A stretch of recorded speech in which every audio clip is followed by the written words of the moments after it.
Hello friends, welcome to अनुराग खेले YouTube channel. और आज हम आपके लिए लेके आए न्यूज़पेपर एनालिसिस 7 अगस्त। 7 अगस्त की जो पहली खबर है हमारी वो डोनाल्ड ट्रंप से रिलेटेड। और डोनाल्ड ट्रंप ने 1 अगस्त को पहला एग्जीक्यूटिव ऑर्डर साइन किया था जहां पर इंडिया के ऊपर में 25% के टैरिफ लगा दिए थे। और उसके बाद वो बार बार ये कह रहे थे कि इंडिया के ऊपर सेकेंडरी सैंक्शंस लगाए जा सकते हैं। और फाइनली अब जो सैंक्शंस हैं वो सामने आए। कल डोनाल्ड ट्रंप ने एग्जीक्यूटिव ऑर्डर साइन करके अब इंडिया के ऊपर जो एडिशनल 25% है वो टैरिफ लगा दिए हैं। और अब इंडिया के ऊपर 50% का टैरिफ हो गया है लगभग। यहां पर डोनाल्ड ट्रंप ने कहा कि जो पहला एग्जीक्यूटिव ऑर्डर था वो 7 अगस्त को शुरू हो जाएगा और जो एडिशनल 25% टैरिफ हैं वो 21 दिन के बाद लगेंगे। और 21 दिन के बाद अब इंडिया के ऊपर जो पूरा टैरिफ है वो 50% का हो जाएगा। ये कहना है डोनाल्ड ट्रंप। लेकिन सबसे जरूरी बात यह आती है कि डोनाल्ड ट्रंप ऐसा क्यों कह रहे हैं और उनका क्या तर्क है कि इंडिया के ऊपर 50% के टैरिफ लगा देने चाहिए। यहां पर डोनाल्ड ट्रंप का कहना यह है कि जो इंडिया है वो रशियन ऑयल को परचेज करता है और रशियन ऑयल को परचेज करने के साथ जो रशिया यूक्रेन की जो जंग चल रही है उसके अंदर में इंडिया सपोर्ट कर रहा है रशिया को। और इसीलिए उनके ऊपर 25% के जो टैरिफ है वो लगाए हैं। अब यहां पर मैं आपके सामने एक फैक्ट प्रस्तुत करता हूं। रशिया से जो तेल लेने वाली जो सबसे ज्यादा, और तेल के साथ साथ मैं यहां पर कोयला और गैस को भी इंक्लूड करूंगा क्योंकि जो रशिया है वो सबसे बड़ा इंपोर्टर कंट्रीज में आता है जहां पर वो कोयला, क्रूड ऑयल और उसके साथ साथ जो नेचुरल गैस है इसका एक्सपोर्ट करता है। और जो 3 सबसे ज्यादा उससे लेने वाले जो कंट्रीज हैं यहां पर सबसे पहले आता है चाइना। और चाइना लगभग दुगना इंडिया से जो एनर्जी एक्सपोर्ट है वो करता है। इसके अंदर में कोयला भी है, गैस भी है और क्रूड ऑयल भी। लेकिन डोनाल्ड ट्रंप ने जो 25% के टैरिफ हैं वो इंडिया के ऊपर लगाए हैं। वहीं चाइना के ऊपर 30% के टैरिफ तो हैं लेकिन उनके ऊपर 90 दिन का पॉज लगाया हुआ है। और यहां पर ये पॉज इसलिए लगाया है क्योंकि जो चाइना है वो इस समय क्रिटिकल हो रहा है। और जब डोनाल्ड ट्रंप ने रिटेलिएटरी टैरिफ लगाए थे, रेसिप्रोकल टैरिफ लगाए थे, उसके बाद चाइना ने अपनी तरफ से रिटेलिएटरी टैरिफ लगा दिए थे। और जो टैरिफ हैं ये बढ़ बढ़कर 150-100% हो चुके थे। और उसके बाद डोनाल्ड ट्रंप को लगा कि अगर चाइना से जो सस्ता माल है वो नहीं आएगा तो उसकी वजह से जो अमेरिकन हैं वो नाराज हो सकते हैं, उनके ऊपर इन्फ्लेशन हो सकता है। इसीलिए 90 दिन का पॉज लगा। यहां पर अमेरिका की जो निकी हेली जो यूनाइटेड नेशन के अंदर में प्रतिनिधित्व कर चुकी है और रिपब्लिकन की तरफ से जो प्रेसिडेंशियल कैंडिडेट भी रही, यहां पर उन्होंने एक वक्तव्य दिया। उन्होंने कहा कि एक तरफ जो डोनाल्ड ट्रंप है, जो चाइना जो एनिमी नंबर 1 है यूएसए का, उसको 90 दिन का पॉज दे रहे हैं। वहीं इंडिया के ऊपर आप 25% के टैरिफ लगा रहे हैं। अभी ये गलत है। जिस तरह से इंडिया एक फ्रेंडली कंट्री रहा है यहां पर जो टैरिफ है टोटली गलत है। तो डोनाल्ड ट्रंप के जो टैरिफ हैं उनके खिलाफ जो आवाज है वो अमेरिका में ही शुरू हो चुकी। अब आती है दूसरी बात। जो दूसरा सबसे ज्यादा जो बाय करता है रशिया से वो है यूरोपियन यूनियन। और यूरोपियन यूनियन जो है वो इंडिया से भी ज्यादा ऑयल इंपोर्ट करता है, गैस इंपोर्ट करता है। उसके ऊपर कितना टैरिफ है? सिर्फ 15% का। क्यों? क्योंकि डील हो चुकी है। यहां पर जो यूरोपियन यूनियन है वो लगभग $600 बिलियन की जो इन्वेस्टमेंट है वो करेगी यूएसए के अंदर में। और इसीलिए यूरोपियन यूनियन के ऊपर में कोई भी टैरिफ नहीं लग रहा। वहीं जो इंडिया है, इंडिया ऑयल इंपोर्ट करता है और इंपोर्ट करने की जो रिक्वायरमेंट है वो इसलिए है क्योंकि इंडिया की 140 करोड़ की पॉपुलेशन है और हम एक नेट इंपोर्टर कंट्री हैं। हम हमारा जो क्रूड ऑयल है वो बाहर से मंगाते हैं और उसी की वजह से हम हमारी एनर्जी नीड्स को फुलफिल कर सकते हैं। यह बात डोनाल्ड ट्रंप को पता है लेकिन यहां पर जो प्रेशर है वो इंडिया के ऊपर ही लगाया जा रहा है। अब एक सवाल आता है, क्या जो चाइना है वो जो पैसा रशिया को देता है उससे रशिया यूक्रेन का युद्ध नहीं स्पॉन्सर हो रहा है? यूरोपियन यूनियन के पैसे से भी रशिया यूक्रेन का युद्ध नहीं लड़ा जा रहा है। जो इंडिया पैसा देता है सिर्फ उससे ही रशिया यूक्रेन का युद्ध हो रहा है, यह डोनाल्ड ट्रंप का मानना है। और यहां पर इंडिया ने इस बात की पूरी तरह से निंदा कर दी है, जहां पर जिस तरह से जो टैरिफ लगाए हैं यहां पर इंडिया की तरफ से कहा गया है ये अनरीजनेबल है, अनजस्टिफाइड है और अनफेयर है, और यहां पर इंडिया नहीं झुकेगा। ये बात इंडिया बता चुका है। और कल मैंने आपको बताया था कि किस तरह से इंडिया की फॉरेन मिनिस्ट्री ने बताया कि डोनाल्ड ट्रंप नहीं, जो यूएसए है 2022 से जब से युद्ध शुरू हुआ है तब से लेके अब तक जो यूएसए है अभी भी रशिया से ट्रेड करता है, उनसे पैलेडियम लेता है, यूरेनियम लेता है, उनसे एनर्जी के पार्ट्स लेता है, एयरक्राफ्ट के पार्ट्स लेता है। और जब यही सवाल डोनाल्ड ट्रंप से पूछा गया तो डोनाल्ड ट्रंप ने कहा कि मुझे इस बारे में जानकारी नहीं है और मैं नहीं बता सकता हूं इस बारे में कुछ। आप एक देश के राष्ट्रपति हैं और जो आंकड़ा इंडिया ने प्रस्तुत किया है वो लीगल डाटा है, जो लीगल डाटा आपकी मिनिस्ट्री की वेबसाइट से आया है। तो क्या आपकी मिनिस्ट्री आपको यह नहीं बताती है कि आप कितना ट्रेड कर रहे हैं?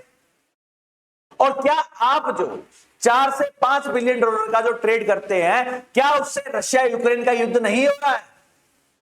सिर्फ इंडिया के पैसे से ही रशिया जो है वो यूक्रेन के ऊपर में जंग कर रहा है। और यहां पर यही दोगलापन जो है वो डोनाल्ड ट्रंप का दिख रहा है। आज मैं आपके लिए अनुराग खेले यूट्यूब चैनल के ऊपर में एक पूरी वीडियो लेके आऊंगा जहां पर मैं आपको बताऊंगा कि किस तरह से डोनाल्ड ट्रंप ने जो ये बात कही है और जिस तरह से उन्होंने टैरिफ लगाए हैं इसका क्या असर हो सकता है, और यहां पर जो डोनाल्ड ट्रंप हैं वो कैसे चिकन आउट कर जाते हैं, ये सब कुछ मैं आज आपको साथ डिस्कस करूंगा। अभी थोड़ी देर बाद आपको ये वीडियो मिल जाएगी। अब हम चलते हैं नेक्स्ट न्यूज की तरफ। जो नेक्स्ट न्यूज है हमारी वो प्राइम मिनिस्टर मोदी से रिलेटेड है, जहां पर कल हमारे विदेश मंत्रालय ने बताया कि जो प्राइम मिनिस्टर मोदी हैं वो एससीओ की समिट को अटेंड करने के लिए चाइना जाने वाले। एससीओ शंघाई कॉरपोरेशन ऑर्गेनाइजेशन, जिसकी 2 मीटिंग ऑलरेडी हो चुकी हैं, जहां पर डिफेंस मिनिस्टर की जो मीटिंग थी वहां पर हमारे डिफेंस मिनिस्टर राजनाथ सिंह जी गए थे। फॉरेन मिनिस्टर्स की मीटिंग में हमारे फॉरेन मिनिस्टर एस जयशंकर जी गए थे। और अब जो मीटिंग होने वाली है जो 31 अगस्त से 1 सितंबर तक होने वाली है, यहां पर जो वर्ल्ड लीडर्स है जो एससीओ जिसके अंदर में China, Russia, Pakistan, Iran, Kazakhstan, ये सारी जो कंट्रीज हैं इन सब के जो नेता हैं वो यहां पर पहुंचेंगे। और यहां पर प्राइम मिनिस्टर मोदी फाइनली 2018 के बाद अब चाइना जाने वाले। 2018 के बाद ये जो विजिट है ये इंपॉर्टेंट इसलिए हो जाती है क्योंकि इसी बीच में 2020 में जो गलवान वैली का इंसिडेंट हो गया था, जहां पर इंडियन फोर्सेज और चाइनीज फोर्सेज जो हैं जो लद्दाख के अंदर में वहां पर आमने सामने आ गई थी। और पिछली साल 2024 के अंदर में जो सीज फायर हुआ था और फाइनली जो दोनों के दोनों देश हैं वो पीछे हट गए थे और अब जाकर जो रिश्ते हैं वो ठीक हो रहे हैं, जहां पर हमारे प्राइम मिनिस्टर मोदी जो हैं वो अब चाइना जाए। अब ये जो विजिट है ये इंपॉर्टेंट इसलिए भी हो जाती है क्योंकि जिस तरह से डोनाल्ड ट्रंप ने जो टैरिफ लगाए और टैरिफ के अंदर में जिस तरह से अलग अलग देशों के ऊपर में अलग अलग टैरिफ लगा रहे हैं, यहां पर अगर इंडिया, चाइना, रशिया, ब्राजील जो ब्रिक्स के नेशन हैं वो अगर एक कॉम्प्रिहेंसिव डील कर लेते हैं तो यहां पर डोनाल्ड ट्रंप को झुकना पड़ेगा और हम हमारी इकोनॉमी को, अर्थव्यवस्था को बचा कर रखें। वहीं कल हमारे प्राइम मिनिस्टर मोदी ने जो कर्तव्य भवन जो 3 उसका इनॉग्रेट किया। यहां पर सबसे पहले आता है कि कर्तव्य भवन 3 क्या है। पिछली जो प्राइम मिनिस्टर मोदी की टर्म थी यहां पर जो सेंट्रल विस्टा जो प्रोजेक्ट है इसको शुरू किया गया था और सेंट्रल विस्टा प्रोजेक्ट के अंदर में एक आ गया था कि हम नया पार्लियामेंट बनाएंगे और इसके साथ साथ हम 10 सेक्रेटेरिएट बनाएंगे। और जो ये 10 सेक्रेटेरिएट होंगे ये कॉमन सेक्रेटेरिएट बिल्डिंग होगी जहां पर अलग अलग जो हमारे मंत्रालय हैं वो सबके सब रहने वाले। अभी 10 में से जो पहला जो सेक्रेटेरिएट है वो फाइनली इनॉग्रेट कर दिया गया है, जिसका नाम दिया गया है कर्तव्य भवन 3। यहां पर जो हमारी सरकार है वो लगभग 1500 करोड़ रुपए जो है, जो इंडिया आज भी रेंट के ऊपर में, कई बिल्डिंग्स के ऊपर में रहती थी, और इंडिया जो है वो अब अपने कॉलोनियल माइंडसेट के थ्रू बाहर निकलते हुए अपनी मंत्रालयों के लिए अलग अलग जगह यहां पर बनाई जा रही है। यहां पर प्राइम मिनिस्टर मोदी ने कहा कि जो ये ग्रैंड कर्तव्य भवन है और जो ये इंफ्रास्ट्रक्चर बना है, जहां पर नई पार्लियामेंट, नया उपराष्ट्रपति का निवास स्थान, उसके साथ साथ अलग अलग जो कॉमन सेक्रेटेरिएट बन रहे हैं, ये दिखाता है कि इंडिया एक ग्लोबल पावर है। और जो उनका प्लान है कि 2047 को जब हम हमारे देश की आजादी के 100 साल पूरे करेंगे, तब इंडिया को एक डेवलप्ड नेशन बनना है, तो उसी तरफ ये जो कर्तव्य भवन है ये उसका नमूना है। हम चलते हैं नेक्स्ट न्यूज की तरफ। जो नेक्स्ट न्यूज है हमारी वो आरबीआई से आई है, जहां पर आरबीआई के गवर्नर जो संजय मल्होत्रा जी हैं, उन्होंने जो मॉनेटरी पॉलिसी है उसको बताया। यहां पर सबसे पहले सुनिए कि जो इंडियन इकोनॉमी है, इंडियन इकोनॉमी के अंदर में अलग अलग तरह की पॉलिसी होती हैं, लेकिन जो दो पॉलिसी हैं वो सबसे इंपॉर्टेंट है। पहली पॉलिसी होती है फिस्कल पॉलिसी और दूसरी होती है मॉनेटरी पॉलिसी। फिस्कल पॉलिसी जो है वो हमारा संसद डिसाइड करता है। हम चलते हैं नेक्स्ट न्यूज की तरफ। जो नेक्स्ट न्यूज है वो आरबीआई से आई, जहां पर आरबीआई के गवर्नर संजय मल्होत्रा ने मॉनेटरी पॉलिसी जो है इंडिया की वो निर्धारित की। यहां पर उन्होंने बताया कि मॉनेटरी पॉलिसी के अंदर में कोई भी बदलाव नहीं किया गया है, जहां पर जो रेपो रेट है वो 5.5%, और यहां पर एक और आंकड़ा जो है जो उन्होंने दिया, जहां पर कहा कि जो ग्रोथ है वो 6.5% की रहने वाली। अभी आप मुझसे पूछेंगे कि ये मॉनेटरी पॉलिसी क्या होती है। इसके लिए मैं आपको बताता हूं कि जो हमारी अर्थव्यवस्था है, इंडियन इकोनॉमी जो है, उसके अंदर में अलग अलग तरह की जो पॉलिसी है वो बनाई जाती है कि इंडस्ट्रियल पॉलिसी कैसी होगी, एग्रीकल्चर पॉलिसी कैसी होगी। लेकिन जो दो पॉलिसी है वो बहुत ज्यादा जरूरी होती हैं, जहां पर जो पहली पॉलिसी होती है वो होती है फिस्कल पॉलिसी। फिस्कल पॉलिसी के अंदर में जो हमारी सरकार वो हर साल बजट देती है, और बजट के अंदर में जो टैक्स है ये डिसाइड किया जाता है कि कितना टैक्स लगने वाला है, इनकम टैक्स क्या होगा, कॉर्पोरेट टैक्स क्या होगा। ये सब कुछ जो है ये फिस्कल पॉलिसी के तहत जो गवर्नमेंट है वो डिसाइड करती है। और ये आपने देखा होगा कि हर साल की शुरुआत में जो बजट सेशन होता है, वहां पर हमारी जो वित्त मंत्री है वो ये बजट पेश करती है। इसके साथ साथ एक और पॉलिसी होती है जिसको बोला जाता है मॉनेटरी पॉलिसी। मॉनेटरी मतलब कि मनी से रिलेटेड जो पॉलिसी है वो बनाएगा आरबीआई। आरबीआई जो है वो बैंक ऑफ बैंक है इंडिया के अंदर में, सबसे बड़ा जो बैंक है वो आरबीआई। आरबीआई के पास ही पावर है कि वो करेंसी छाप सकता है। जो हमारे बैंक है वो अगर लोन लेंगे वो भी आरबीआई से लेते हैं। वो किस रेट के ऊपर लेंगे वो रेपो रेट और रिवर्स रेपो रेट के अंदर में डिसाइड किया जाता है। अब अगर उनको जो पैसा मिला है वो पैसा अगर आपको और मुझको चाहिए तो किस ब्याज दर के ऊपर मिलेगा, ये ब्याज दर जो है ये मॉनेटरी पॉलिसी के अंदर में डिसाइड किया जाता है। और यहां पर जो आरबीआई जब मॉनेटरी पॉलिसी बनाता है वो सरकार की पॉलिसी के अलग चलता है। यहां पर आरबीआई को एक दायित्व दे रखा है कि यहां पर आप इन्फ्लेशन को ध्यान में रखिए। जो महंगाई दर है उसको कंट्रोल करने का जो काम है वो आरबीआई का है। और इसीलिए हर 2 महीने के अंदर में जो आरबीआई है वो देखती है कि मॉनेटरी पॉलिसी के अंदर में क्या बदलाव होना चाहिए। जहां एक तरफ जो संसद है वो पूरे साल भर का जो ब्याज, जो टैक्स है वो डिसाइड कर देती है, वहीं जो आरबीआई है वो हर 2 महीने के अंदर में जो मॉनेटरी पॉलिसी है उसको देता है, उसको बताता है कि कितना बदलाव हो। इसके साथ साथ मॉनेटरी पॉलिसी के दौरान जो देश की अर्थव्यवस्था कैसे होने वाली है इसके बारे में भी जानकारी देती है। जो इस समय जो हमारे आरबीआई गवर्नर है उन्होंने बताया है कि जो ग्रोथ है वो भी अच्छी होने वाली है। और यहां पर जब हमारे आरबीआई गवर्नर से पूछा गया कि जिस तरह से डोनाल्ड ट्रंप यहां पर टैरिफ लगा रहे हैं उसका कोई असर हो सकता है, तो उन्होंने कहा कि जो इंडिया की इकोनॉमी है वो इस समय बिल्कुल सही पेस पर चल रही है, और डोनाल्ड ट्रंप जो भी टैरिफ लगाने वाले हैं उसका असर इंडिया के ऊपर में ज्यादा नहीं होगा। जिस तरह से हमारे आरबीआई ने जो ग्रोथ है वो 6.5% ही रखी है, इसके साथ साथ जो वर्ल्ड बैंक, आईएमएफ है, उन सब ने भी ये कहा है कि जो इंडिया की ग्रोथ है उसके अंदर में ज्यादा इंपैक्ट नहीं पड़ने वाला है। और यहां पर जो सबसे बड़ा इंपैक्ट जो है वो यूएसए के ऊपर ही पड़ सकता है। अब चलते हैं नेक्स्ट न्यूज की तरफ। जो नेक्स्ट न्यूज है हमारी वो सुप्रीम कोर्ट से आई है, जहां पर सुप्रीम कोर्ट के अंदर में जो पहला फैसला आया वो एडीआर से रिलेटेड आया। यहां पर कल मैंने आपको बताया था कि एडीआर जो अल्टरनेटिव फॉर डेमोक्रेटिक रिफॉर्म्स जो एनजीओ है, उसने ये कहा था कि जो एसआईआर की प्रक्रिया जो इलेक्शन कमीशन कर रहा है, स्पेशल इंटेंसिव रिवीजन बिहार के अंदर में हो रही है, और जिस तरह से इलेक्शन कमीशन ने कहा है कि लगभग 65 लाख जो वोटर हैं उनके नामों को हटा दिया गया। यहां पर एडीआर ने सुप्रीम कोर्ट के अंदर में अर्जी लगाई थी, जहां पर वो चाहते हैं कि जो सुप्रीम कोर्ट है वो इलेक्शन कमीशन से कहे और जितने भी जो वोटर जो हटाए गए हैं उन सबकी जो इंफॉर्मेशन है वो सार्वजनिक की जाए। यहां पर एडीआर का तर्क ये था कि 12 अगस्त को जो सुप्रीम कोर्ट के अंदर में जो केस चल रहा है, यहां पर वो चाहते हैं कि अपना जो वक्तव्य है वो अच्छे से दे दें और उसके लिए उन्हें जानकारी चाहिए।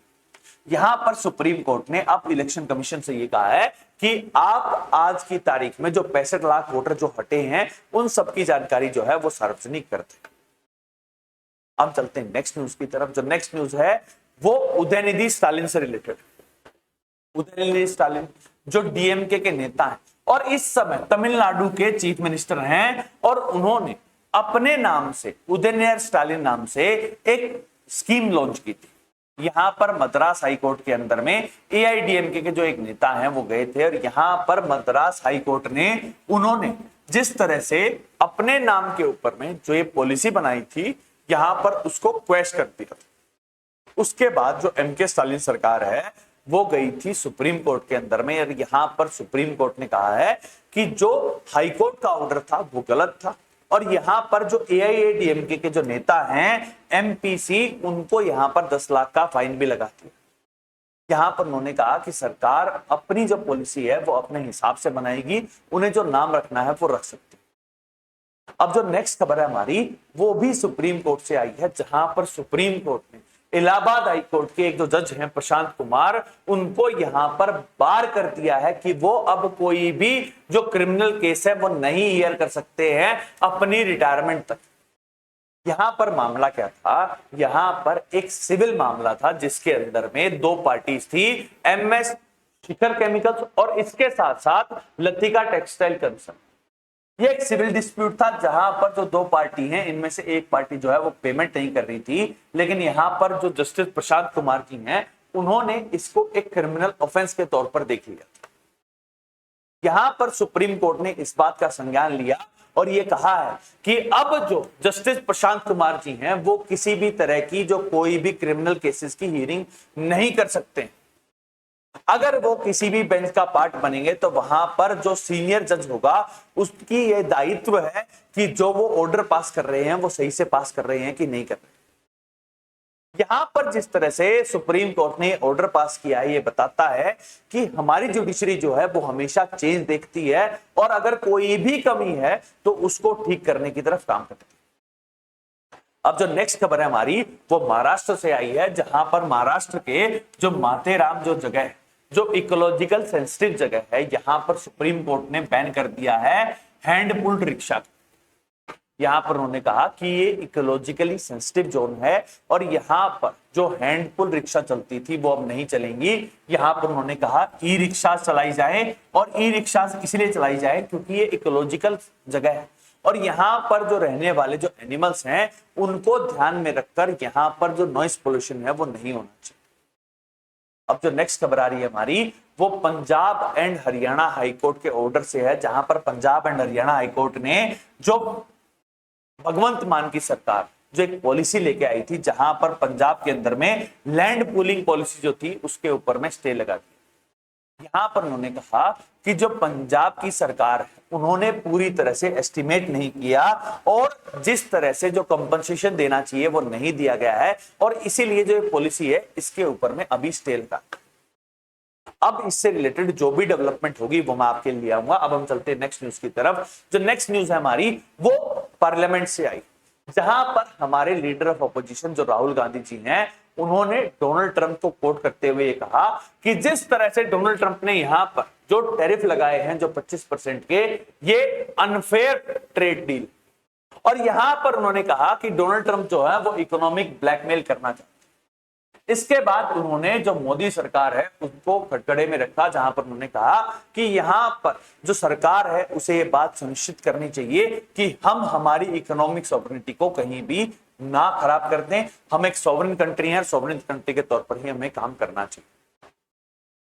इसके बाद जो पार्लियामेंट की प्रोसीडिंग है वहां पर दोनों सदनों के अंदर में जो विपक्ष है वो एसआईआर के मुद्दे के ऊपर में केओस मचाता रहा और उसी केओस के बीच में जो कार्रवाई है वो बाधित हुई। यहां पर जो पूरा अपोजिशन पार्टी है वो चाहता है कि एसआईआर का मुद्दा हो और एसआईआर के मुद्दे के ऊपर में चर्चा होनी चाहिए पार्लियामेंट के अंदर। यहां पर इसका जवाब देते हुए हमारे जो पार्लियामेंट्री अफेयर्स मिनिस्टर जो किरण रिजिजू हैं उन्होंने पार्लियामेंट के अंदर में बताया कि एसआईआर छोड़िए, किसी भी मुद्दे के ऊपर में जो सरकार है वो डिस्कशन करने को तैयार। आपने कहा ऑपरेशन सिंदूर के ऊपर में बातचीत होनी चाहिए, हमने, लेकिन यहां पर एक बात आती है कि जो एसआईआर का मुद्दा है वो इस समय विचाराधीन है सुप्रीम कोर्ट के अंदर। और यहां पर हमारी संसद का एक रूल है जहां पर रूल नंबर 186(8) के अंदर में अगर कोई भी मामला कोर्ट के अंदर में लंबित है उसके ऊपर में जो पार्लियामेंट है वो डिस्कशन नहीं कर सकता। इसी वजह से जो सरकार है वो बार बार यही बात बिजनेस एडवाइजरी कमेटी जो हर हफ्ते बैठती है और हर हफ्ते ये डिसाइड किया जाता है कि किस मुद्दे के ऊपर में चर्चा होनी चाहिए, कौन सा बिल प्रस्तुत किया जाएगा, यहां पर विपक्ष को बता चुकी है। विपक्ष बिजनेस एडवाइजरी कमेटी के अंदर में मान जाता है बात, लेकिन उसके बाद जब संसद चलता है तब दोबारा से एसआईआर का मुद्दा उठाता है। यहां पर जो किरण रिजिजू हैं उन्होंने अपोजिशन पार्टीज का जो दोगलापन है ये बताया। इसी बीच में कल थोड़ा सा कामकाज हुआ जहां पर जो पार्लियामेंट है उसने इंडिया मैरिटाइम जो लॉज हैं उनको पास कर दिया गया। यहां पर ध्वनि मत से जो बिल है ये पास हो गया और इसी के तहत जो ब्रिटिशर्स के टाइम का जो 1925 का जो एक्ट था वो फाइनली हट जाएगा और एक नया इंडिया का जो नए स्वतंत्र इंडिया का जो एक लॉ है ये बनकर आ। वहीं जो फाइनेंस मिनिस्टर हमारी निर्मला सीतारमण जी उन्होंने मणिपुर का जो वित्त बजट जो बजट है यहां पर प्रस्तुत किया राज्यसभा के अंदर में। और यहां पर अभी जो बिल है ये लंबित पड़ा हुआ है, लेकिन सबसे जरूरी बात यह आती है कि आपके हमारे चुने हुए जो प्रतिनिधि वो पार्लियामेंट के अंदर में जाए और डिस्कशन करें। जब तक वो डिस्कशन नहीं करेंगे हमें वो इनपुट नहीं मिल पाएगा।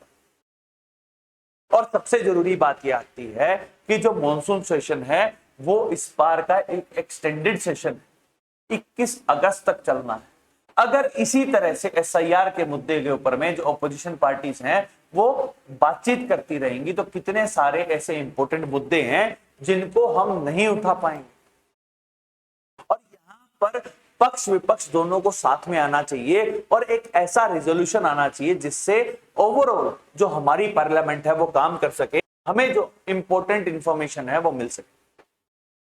हम चलते हैं नेक्स्ट न्यूज की तरफ जहां पर हम कुछ नेशनल न्यूज को डिस्कस करेंगे। जहां पर जो पहली खबर है वो उत्तराखंड के उत्तरकाशी डिस्ट्रिक्ट के अंदर में जिस तरह से जो फ्लैश फ्लड आई थी यहां पर उसकी जानकारी आ रही है। अभी भी जो 60 लोग हैं वो यहां पर लापता बताए जा रहे हैं।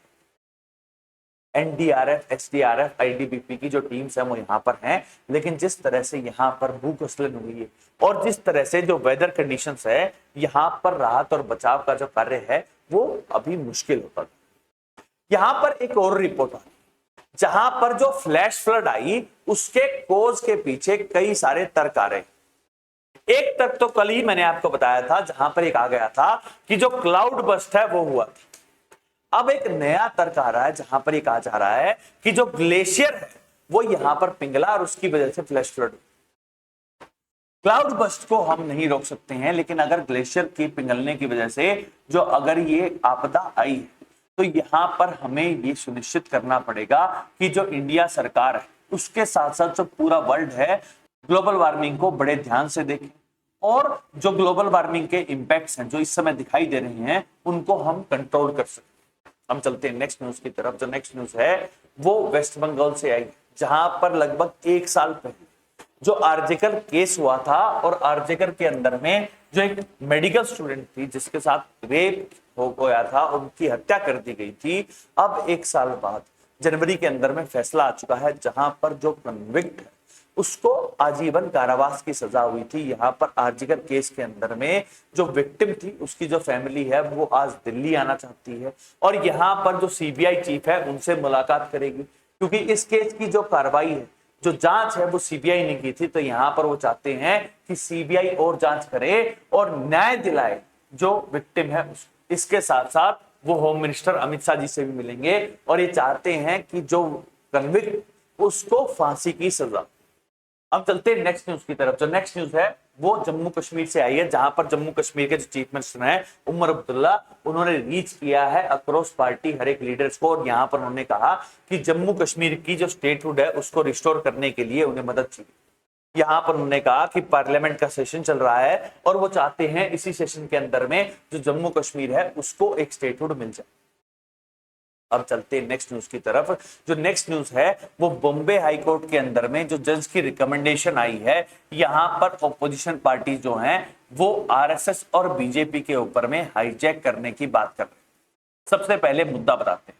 यहां पर मेन मुद्दा ये है कि जो आरती साठे जो लॉयर लगभग 20 साल से प्रैक्टिस कर रही हैं और जो सिविल मामले हैं और स्पेशली जो टैक्स डिस्प्यूट के मामले हैं उसके अंदर में काफी अच्छी वकील, उनका रिकमेंडेशन गया था कि उन्हें बॉम्बे हाई कोर्ट के अंदर में जज के तौर पर नियुक्त कर देना चाहिए। यहां पर अपोजिशन पार्टीज ने कहा कि जो आरती साठे हैं वो बीजेपी स्पोक्स पर्सन रही हुई हैं, आप उनको एक कॉन्स्टिट्यूशनल पोस्ट के ऊपर में कैसे बिठा सकते हैं।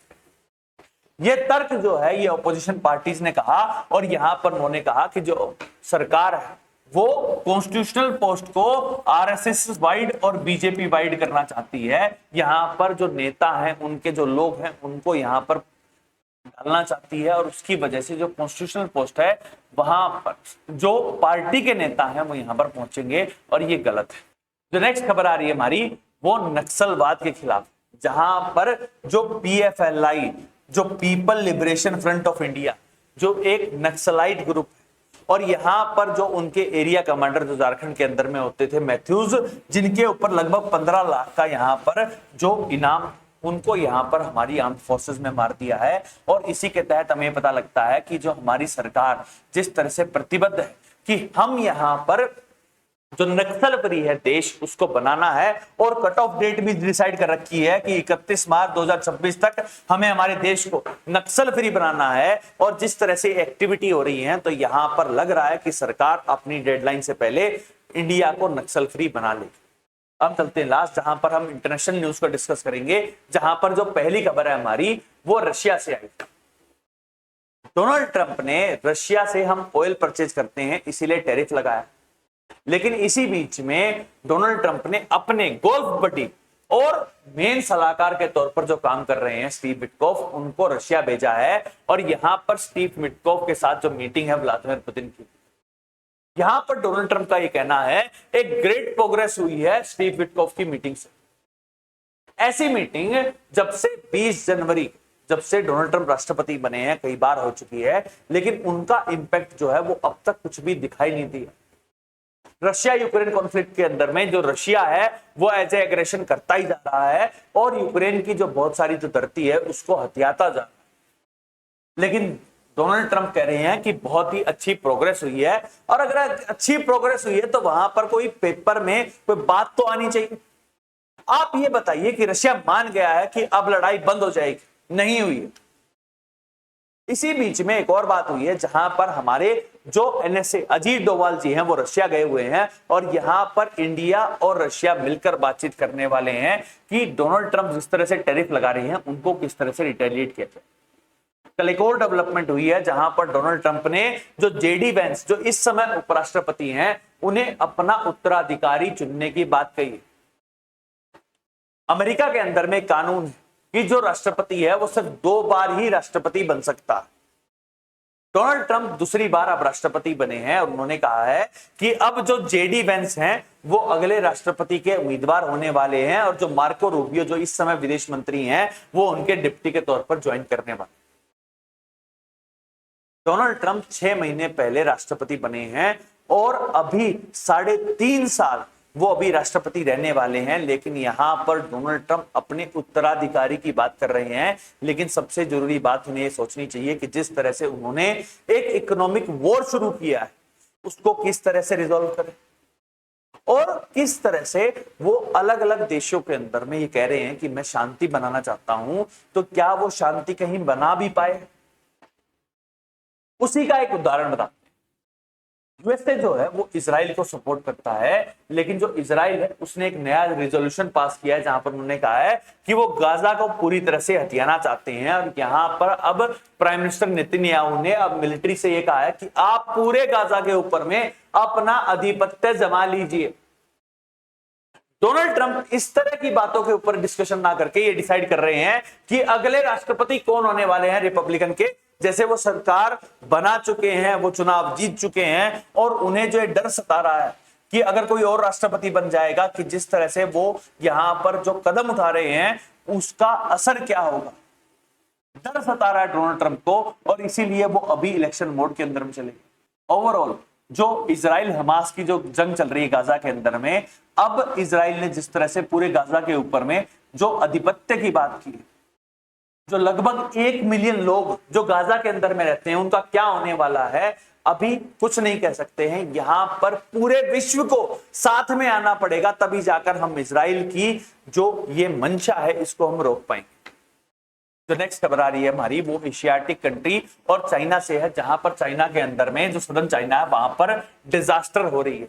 जिस तरह से जो बारिश है वो उत्तराखंड के अंदर भी हुई है, इससे भी बहुत ज्यादा बारिश जो वो चाइना में हो रही है, जहां पर लैंडस्लाइड और बहुत सारी जो बीमारियां हैं वो पनप रही हैं चाइना के अंदर। जो नेक्स्ट खबर आ रही है हमारी वो श्रीलंका से है, जहां पर राजपक्षा परिवार जो 2 भाई थे, जो महेंद्र राजपक्षा और गोडाबाई राजपक्षा जो राष्ट्रपति रहे, प्राइम मिनिस्टर रहे, अब उन जिस तरह से उन्हें 2022 में हटाया गया था और जिस तरह से अब नई सरकार बनी है, अब उनके जो करप्शन चार्जेस हैं वो दिखाई दे रहे हैं, जहां पर जो शमशेरा राजपक्षा है उनको करप्शन चार्जेस के अंदर में गिरफ्तार कर लिया गया। अब देखना यह है कि दिशा नायक है जो इस समय राष्ट्रपति हैं, उनकी सरकार जो है क्या ये पॉलिटिकल वेंडेटा कर रही है।